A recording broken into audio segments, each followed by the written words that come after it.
پھر بھی میں تم سے کہتا ہوں کہ جسے ولیمے کے لیے بلایا جائے وہ اگر نہیں جائے گا تو اللہ اور اس کے رسول کے حکم کی نافرمانی کرے۔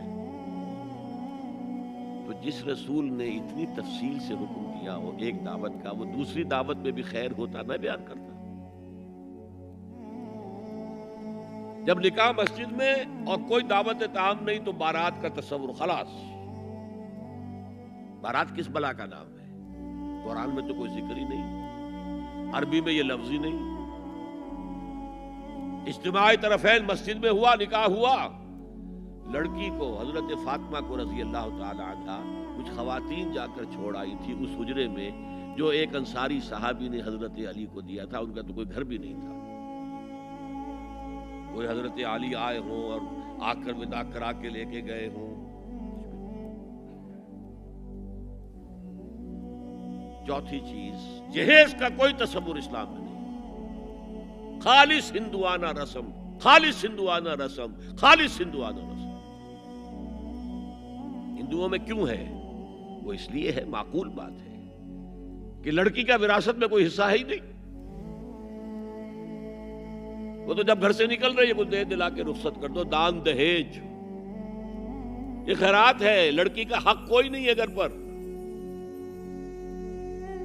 اسلام میں تو لڑکی وارث ہے، والد فوت ہوں گے وراثت تقسیم ہوگی، والدہ فوت ہوگی ان کی ہے ملکیت وہ تقسیم ہوگی۔ شادی کے موقع پر کوئی جہیز اسلام میں نہیں، قطعاً نہیں۔ غلطی سے حضرت فاطمہ کے جہیز کو جہیز کہہ دیا گیا۔ وہ جہیز کیا تھا؟ ایک پیسہ بھی حضور کے اپنی جیب سے نہیں تھا۔ اس شادی میں خاص بات کیا تھی کہ دولہا کے ولی بھی حضور ہی ہے، اور کون ہے؟ علی کا کون تھا مدینے میں؟ اور دلہن کے والد بھی حضور ہیں۔ اب حضور پوچھتے ہیں حضرت علی سے، تمہارے پاس مہر دینے کے لیے کچھ ہے؟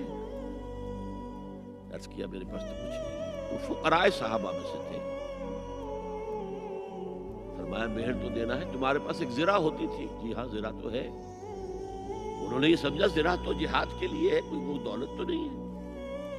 فرمایا جاؤ اسے بیچو یا گروی رکھ کے قرض لے کر آؤ۔ وہ گئے، حضرت عثمان نے خرید لی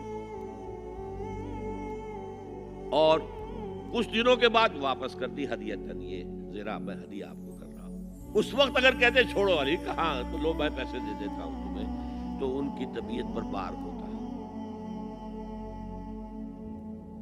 اس پیسے سے حضور نے کچھ پیسے گھر بھیجے، اندر دلہن کو ذرا تیار کر دیں، اور کچھ پیسوں سے وہ ایک گدا جس میں کھجور کی کھال بھری ہوئی تھی اور 2 تکیے جس میں کھجور کی کھال بھری ہوئی تھی، ایک مشکیزہ، کنویں سے پانی تو لانا ہی ہے نا،